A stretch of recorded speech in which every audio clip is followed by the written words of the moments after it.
Rapaziada, o futebol é coisa de maluco. Coisa de maluco, coisa de louco. Muito além do esporte, muito além do jogo que é jogado. As histórias que são contadas, o entorno, o contexto, tudo torna muito mais emocionante. Que semifinal de Libertadores, que 2 jogos e que jogo decisivo esse da volta no Beira-Rio. Gigantesco, gigantesco em todos os sentidos, com todas as histórias que a gente pode contar, tudo que a gente pode abordar aqui, acaba tornando essa semifinal ainda maior, ainda mais gigantesca e ainda mais significativa para o time que está na final, que é o Fluminense. Se a gente escolher contar a história dessa semifinal somente pelo jogo jogado dentro das 4 linhas, por aquilo que fizeram os jogadores, num balanço geral dos 90 minutos finais, o Inter foi melhor durante uma maior parte desse recorte. Eu não vou entrar no mérito aqui dos 120 minutos inteiros da semifinal, porque talvez prevaleça um certo equilíbrio, se a gente for analisar o macro como um todo. Só que no jogo decisivo, no segundo jogo, no jogo do Beira-Rio, pegando um recorte maior desses 90 minutos, o Inter foi melhor durante boa parte. O Inter foi quem dominou as ações sem bola e não precisou da bola para dominar a partida, principalmente no primeiro tempo. O primeiro tempo foi inteiro do Inter, o Fluminense não conseguia jogar. O Inter conseguiu encaixar uma marcação-pressão na saída do Fluminense durante ali uns 20, 25 minutos da primeira etapa. O Fluminense não conseguia jogar. E quando o Inter baixou um pouquinho o bloco, num bloco mais médio, continuou pressionando o homem da bola e sempre, independente da altura do bloco de marcação, né? Marcando num bloco mais alto ou num bloco mais médio, o Inter tinha uma compactação entre as suas linhas muito grande. Isso dificultava a característica de jogo do Fluminense, que é um jogo mais curto, de tabelas de aproximações, que tenta colocar e agrupar jogadores no lado da bola para sair por meio de associações curtas. A compactação defensiva do Inter era tão grande que gerava uma dificuldade gigantesca para o Fluminense conseguir implementar as suas características dentro do jogo. E a estratégia com bola era a mesma do Maracanã: se defender, se agrupar de maneira compacta e quando tinha a bola, tentar ligar e espetar o Fluminense de maneira mais rápida, né? Atacar os espaços que o Fluminense acabava deixando de maneira rápida. E sempre com o Valência comandando essas transições ofensivas de maneira rápida, porque ele no bloco mais médio, ele não tinha tantas obrigações defensivas, né, no momento sem bola do Inter. O Alan Patrick era quem descia um pouco mais, fazia um pouco mais esse balanço para se juntar à linha de meio, mas o Valência, ele só tinha obrigações sem bola a partir do momento que o Inter subiu o seu bloco de marcação para pressionar a primeira fase de construção do Fluminense. Aí ele pressionava, tentava recuperar a posse, mas à medida em que o Inter baixava um pouquinho dentro do campo, o Valência não baixava junto. No segundo tempo as coisas mudam, o Fluminense ele começa a ter uma troca de passes mais fluida, as coisas começam a encaixar mais, e dentro dessa troca de passes começa a existir mais progressões do Fluminense para o terço final, para o campo de ataque, começa a levar mais perigo para o Inter, coisa que não tinha conseguido em nenhum momento da primeira etapa.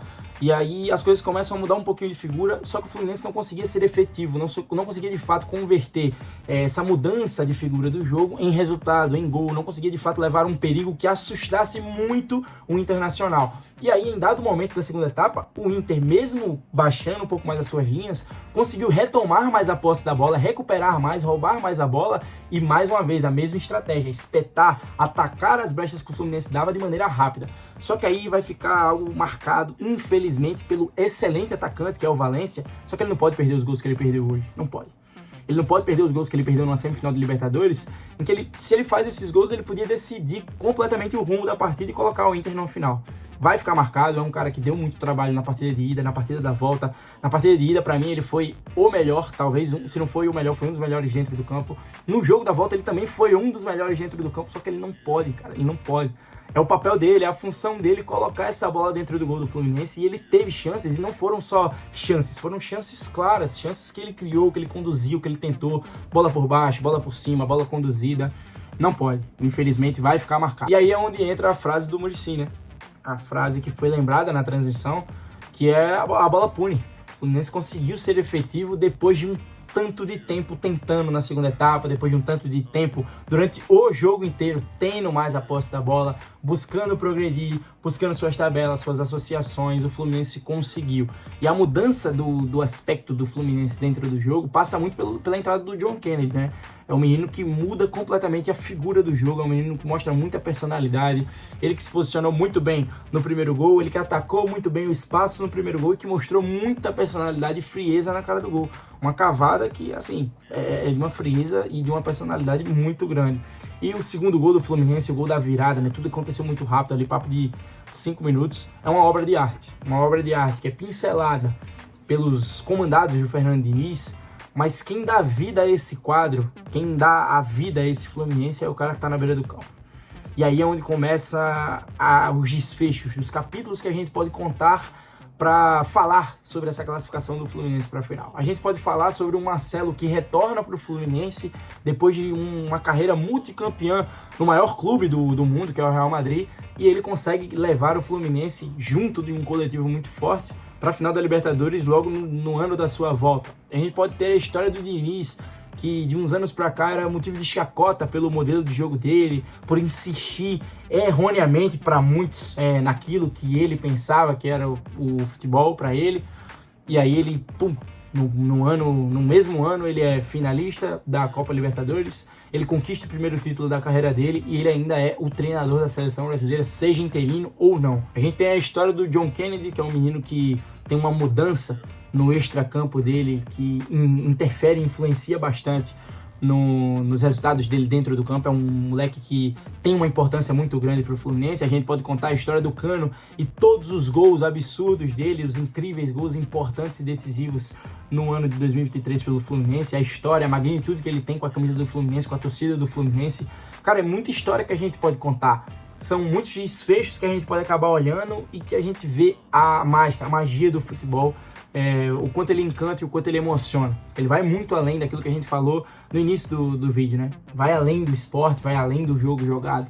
Tem capítulos que contam, que deixam o futebol muito mais emocionante e destoa completamente de qualquer outro esporte. Não há a menor comparação. O futebol é a melhor e a maior invenção do homem. O Maracanã vai virar um caldeirão para quem quer que seja o adversário do Fluminense. Palmeiras ou Boca vão enfrentar muitas dificuldades, porque o Fluminense, além de ser forte em qualquer lugar, é um Fluminense muito forte dentro da sua casa, no Rio de Janeiro, é um Fluminense muito forte ali com o calor e o apoio da sua torcida dentro do seu local preferido, que é o Maracanã.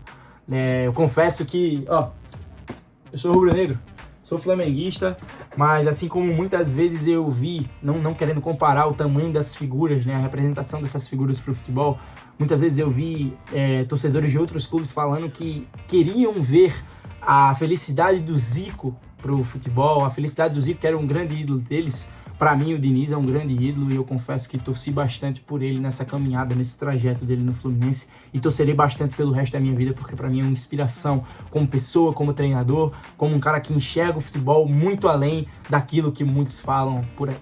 É isso, rapaziada. Qual é a história que você quer contar e que você quer ouvir? Deixa aí nos comentários e fala pra mim quem você acha que vai enfrentar o Fluminense nessa final e quem possivelmente será o campeão dessa Libertadores. Valeu, tamo junto, é nóis.